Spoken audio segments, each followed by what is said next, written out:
Hey, good morning, everybody. This video here is actually a truncated version of my original video, which I thought was too long. Um, this video addresses the question directly of the problem of evil and my conversation with Michael Shermer. The first video I think I just talked a lot of random thoughts. So if you're interested in my random thoughts, you can check out the old video. But if you just want to talk about the problem of evil and my perspective in it, this is the one to look at. If you want to see more details in my actual conversation with Michael, be sure to check out the blog in my webpage, www.letterstoamodern-day-job.com. It's under my blog posts, and there's a full write-up over there. Okay, so really hope you enjoy the dialogue that I had, and God bless you. I spoke to Michael after the debate, and this is what actually happened. Well, first of all, I went to actually thank him. I thanked him because I actually enjoyed listening to him today. I just felt that today I could connect with him more as humans, as a human being, and I really love that. I really love that. Of course, I really enjoyed shaking David Wood's hand as well. You know, David has done great work over the years, and it's just, I felt it was an honor for me to shake his hand, really. But in any case, back to Michael. So hmm, I told him that I have two questions to ask you. Two. But suspect this angle will come across different from how you've heard it from other people because my situation is unique. And I said, let me share my history first before I tell you the questions. So, if you want to know a little bit about my story, please check out in the description box my past videos, my intro video, and my website. Okay, you can see more of my story there. But essentially, I showed him my story. I told him my story, sorry, and I showed him how, you know what, I'm recovering from this. And I'm recovering from this, and it's only been 1 year since I've really been normal, and I've had this for 15 years. Um, and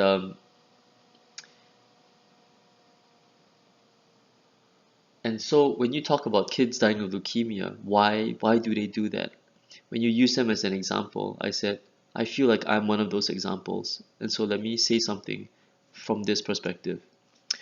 Okay, so this is what I kind of said. I can't remember exactly what I said, but I'm gonna tell you the gist of it, the idea of it. Okay, I might add a bit more, add a bit less, but here goes. So I told him this. Um, I wrote some of it down on the screen over here, so let me just see if I can read it off. So I basically told him that I can tell you that some of my experiences in my dying moments, so not when I'm healthy, not even when I'm suffering, but when I'm suffering to the point of senselessness, because that's the whole context of it. The evil that Michael or the philosophers talk about is not just a little bit of suffering. It's the type of suffering that leads to hopelessness, that there seems to be no reason for it. That sort of suffering. Um, I said that even in during those times, I said that some of my experiences in those times were actually more intense, meaningful, and higher in quality as compared when I was actually healthy and when everything was peachy okay. For example, during my abyss phase, when many people left me, when 99 people left me, the one that stayed behind became so precious to me. When I was covered with sores, mm, when I was covered with sores, and no one wanted to touch me, the stranger that held my hand made me experience a grace and love like no other. And when it was easy for people to either cast me aside or make fun of me, the few people that actually stood up to defend me caused me to appreciate like moral courage. This is actually moral courage. That people are willing to stand up for me and understand me when it's very difficult to do so. So and all these things meant like 100 times more than before. It was like all these human experiences, noble human experiences, was augmented by many times. because of the senselessness, the hopelessness that was surrounding me during this period. So, um, and even after I lost my chance of like making it back in my career, because by this time I lost my career already, and I lost so many years of my life. Um, for example, today, when now I'm starting to flourish in my career in an accelerated fashion, this process of getting it back is something that I cannot explain to you. It's this is what I call redemption, and redemption is far better from like good things or bad things. It is like the pinnacle. And the thing about redemption is that it requires sense suffering to set it up. Before you can get set up for success, you might have to have a big setback. That's what I mean. Um, but in any case, being forced to confront my darkness, changed my perspective for the better.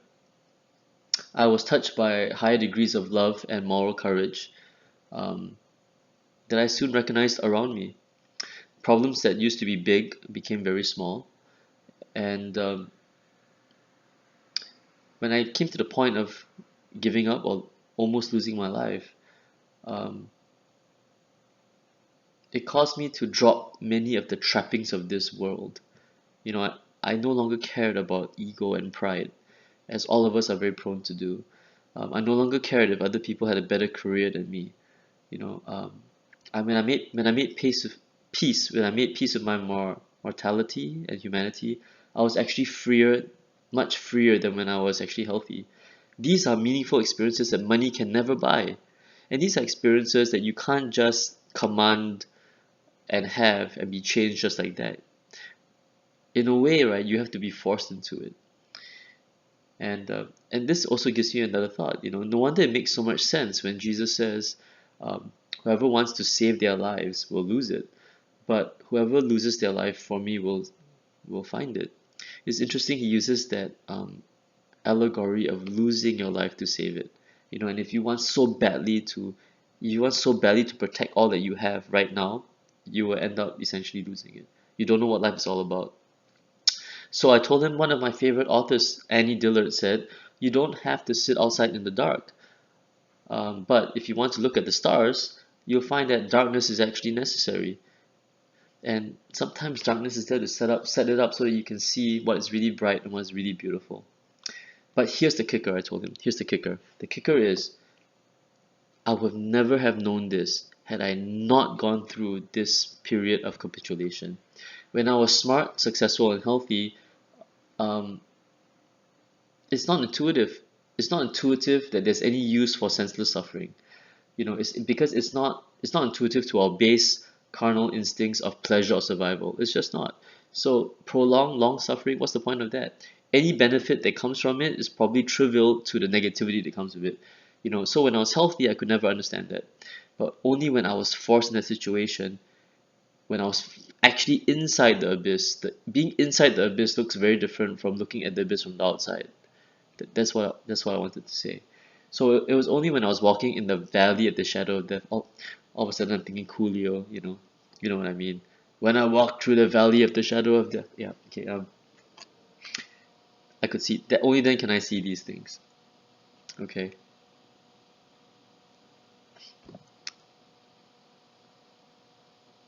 all of a sudden I'm thinking, Weird Al Yankovic. Sorry, these are the stuff that I used to listen to, yeah. But anyway, he said, "When I walk through the valley where I harvest my grain, I take a look at my wife and realize she's very plain." Okay, I'm really getting off track here. I told you this was very informal, okay? By now, all of you are probably thinking, this Ken, I don't know, why am I listening to this guy? It's like he's stupid. He's eating a banana. Mm. Anyway, even the word passion, it actually comes from a Greek word that means to suffer. So I believe that the pinnacle of human experience actually requires a little bit of suffering to bring it out. The pinnacle. I'm talking about the pinnacle, not just good experiences, but the best experience. Okay,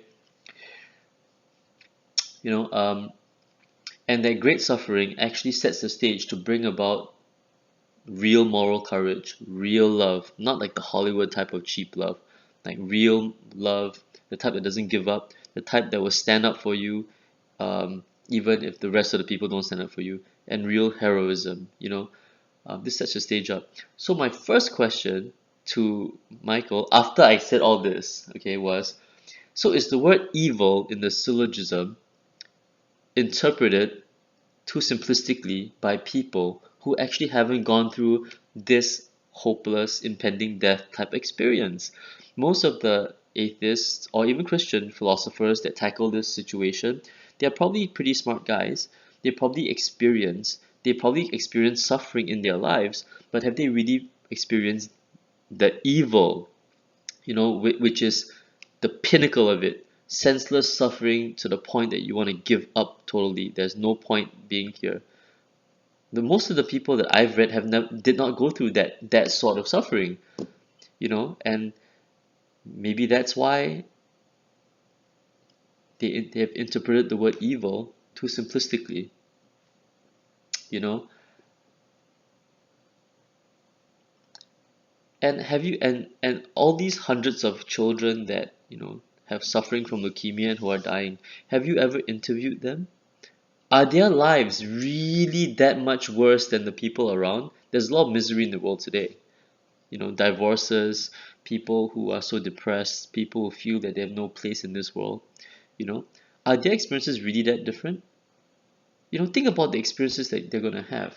Imagine how it feels. Can you imagine the look of that loving parent, the parent holding their hands, never giving up, and wishing that they could transfer the pains and the fears from their children to themselves? The kids are going to, some of these kids get to see things like that, and that is meaningful. There are people, orphans people who just go through their whole lives never experiencing that degree of love or that degree of support in the face of something so dark, So yeah, I think this is what is the beautiful parts of the human spirit. And sometimes death is required as a backdrop to see these things. Okay, so riches, fame, and if good things was all there is about life, and sometimes riches, I mean, if the evil is very simplistic, they define good as simplistic as well. Oh, good means being healthy, being rich, being famous, being loved by people. You know what? If riches, health, fame, and people's envy is what brings meaning, right? There wouldn't be so many divorces in Hollywood. Like, really, you know? So anyway, I just feel that there are many people who have lived much longer, who have seemed to have a better life, but never got a chance to see such beauty because they always got into the way of themselves. Okay, so that was my first question. Okay, my first question. Um, One thing that I owe, okay, so that brings me something to mind. This reminds me of uh, a, a saying that a brilliant Asian philosopher, who I talk to regularly. I see him every single day in the morning, especially when I go to the restroom and look into the mirror. So I speak to him regularly, and he always likes to say, if you want to taste the tastiest, most unforgettable drink ever, it's actually not going to be the most expensive wine. It will be plain, boring water after you have been starving in the desert for 2 weeks.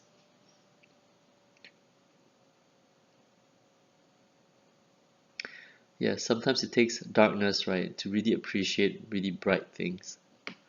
Okay, so that was the first question I had for him. And then he didn't say very much. Then I went to my second question. And admittedly, my second question is like a variation of the moral law of sorts, but I tweaked it based on the context of what we were discussing. Okay. So then, because he kept emphatically talking about death and leukemia as examples of evil, I said, I do hear many atheists talk like the worst thing in life is pain and death. But I said this, but in theory, and I did I actually did some biomedical engineering when I was in college. In theory, death is actually the most natural thing around. Imagine that. Since the day we were born, we observe death everywhere, all the time. Every organism that we've ever seen, not just people, animals, plants, fungi, mold, bacteria, everything that we see all have a 100% death rate. They all die. Death is actually more natural and more common than life, in the sense of not everyone reproduces and carries on, the lineage, but everyone dies. It happens all the time. If we see it happening all the time since the day we were born, why do we even have an innate sense that death is something we are very averse to it? That, oh no, this is a bad thing. Oh, I can't believe that it's happened. And we have this sense of injustice. How can it happen when it happens to, let's say, another human being, in an untimely way? We actually get angry. We react to it. But if that is something we observe all the time ever since we were apparently, when if we were just if we are just if you are just if we came from random particles that just evolved from slime and we're just competing with each other for resources, if that's what if that's what we really are, why do we even think death is something to that is why do we have such an aversion to death? Happens all the time to everybody. So I said, is the fact that we have a somehow innate response against it, is that a hint that maybe we are more than just random particles? And so that's the second question I gave him. And I smiled, and and then Michael looked at me and he said, I expected some sort of rebuttal, some sort of answer. He's probably heard many types of arguments on this topic. There are many classical arguments. But he said, I really like that answer. And he just stopped. I mean, he just said, I really like that answer, you know. And then we just proceeded to small talk a little bit. I took a selfie with him. I wished him well. I told him I really enjoyed talking to him and even listening to his presentation. I actually told him, hey Michael, compared to your previous debates, I think you're more mellow now, I told him. And then his friend just laughed and said, that's he's just saying you're getting old. Oh man, we're all getting old. But anyway, what I really appreciated was I just felt that I connected with him as a human being, and I think all of us we are still searching. There's a thing in all of us that we are searching for the truth, and that's what I really appreciated about that. So okay, that was my lengthy video about my time with Michael Shermer at the debate. Um, I hope that entertained you for a bit. Mm, and I'm gonna put some links as well um, on some good videos about this topic. David Wood has done some pretty good work on this. I'll put it in the description box below. So please help me out. My project this year is that on top of my own work, I'm trying to get my message and my book out. So what will help me if that hey if you could subscribe and like this video, if you could check out my Facebook page, and please check out my website. And if you could basically like and subscribe to all those things, that will really help me out a great deal. So hey, thank you and God bless. Till next time.